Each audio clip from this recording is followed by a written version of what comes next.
Welcome to this new how-to. In this how-to we're gonna look at how you can navigate in the Junkers Juliet Oscar airplane, which has been released earlier this week. So we just got approval for takeoff. As you can see, we're gonna take off from runway 24 from Rotterdam The Hague airport. So let's close ATC for now, and let's remove the parking brake.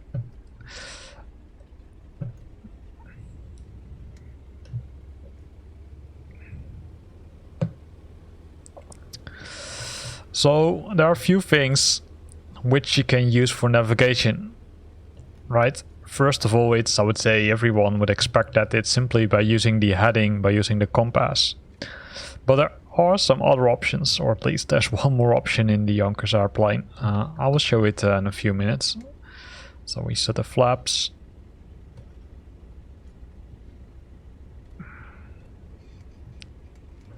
One of the things you need to keep in mind with the Junker, if you are, I would say, pressing the brake too hard, right, you can see that I would say, the back of the aircraft comes in the air and then goes airborne. So let's increase the power and let's take off. You can see that the back of the aircraft is lifted, as kind of expected. I'm gonna try to stay in the center of the runway. And here we go, we're airborne.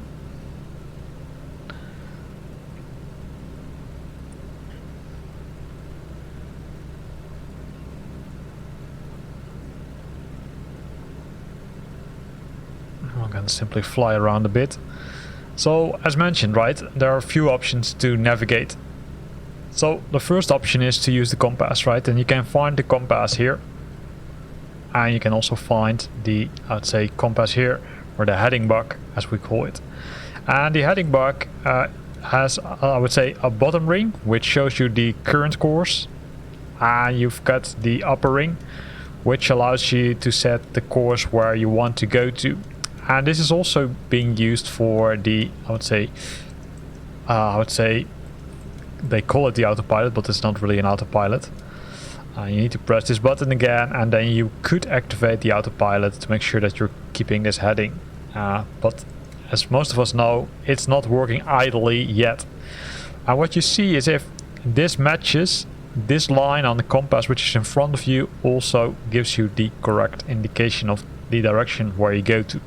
Right? So that's one option which you can use for navigation, and that's, I would say, what you could do. But then you need to have the map. And on that map you will see the heading which you need to fly to from, I would say, point A to point B. Then you can use this option to navigate to that specific waypoint. Now, of course, there's also one other option, and that option can be found here. It's the radio compass. So the radio compass indicates the direction of the waypoint, or sorry, the VOR channel. Oh. Let me finish the ATC first.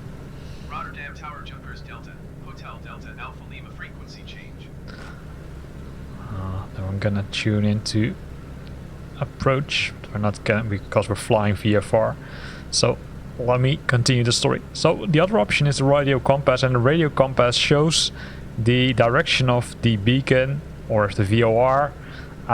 Where you're flying to. However, to use that option, of course, you need to define the frequency. And where can you find it? Well, you can find it here, right? So in this, say, part of the aircraft, you will see the COM, which is the communication, and then you can tweak the volume, and you've got the nav. So in our case, what we're gonna do is we're gonna define, I would say, for example, we're gonna define the frequency of Rotterdam The Hague airport. It does make a lot of sense because we just left it, but I'd say that's the one which is close. Or we can define Costa. Costa is 110.05, and the nav button has two actually are two buttons, right? So this is the part which is up on the front, and this is the one which you can use to move the large numbers. So you can simply move around using this option. So 1110, 05, and then you will find the identify option here.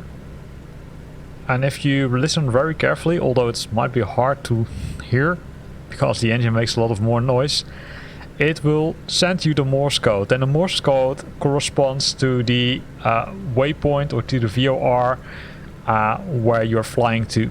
So in this case, short long, short long, short short short, long short, that identifies the VOR.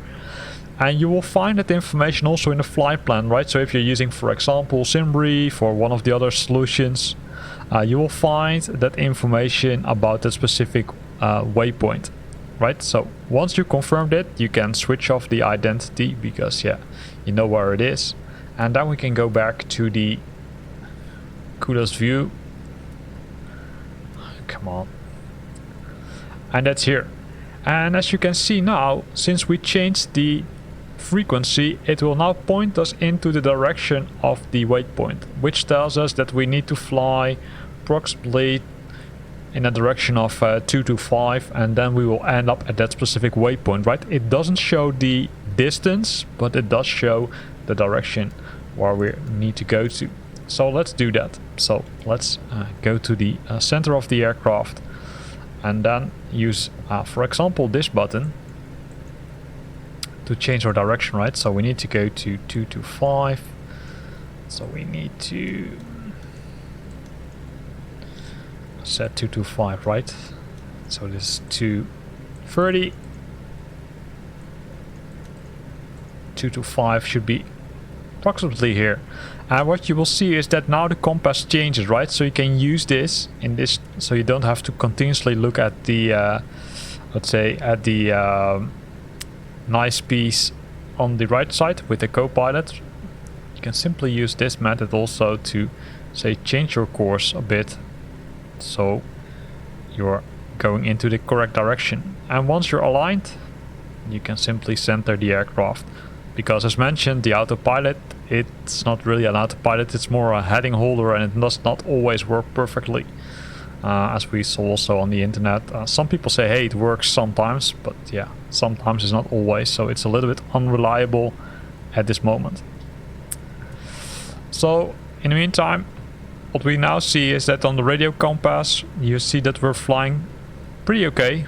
It has changed the direction a bit, so it's now 223 probably, and we're simply flying into the direction of that waypoint, right?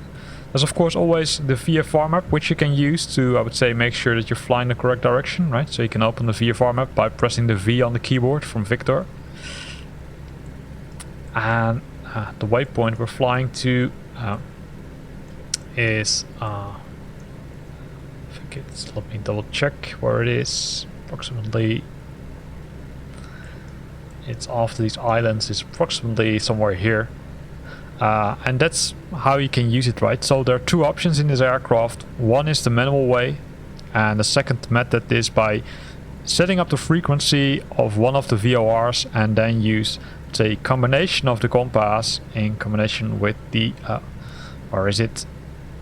of the radio compass on the right side, which is located at the co-pilot. Here ends this video. Hope you liked it. If you liked it, then consider to use the like button. If you've got questions or comments, then feel free to post them below the video in the comment box. And if you want to stay up to date about new videos I'm posting, then consider subscribing to my channel. Thanks for watching and see you next time.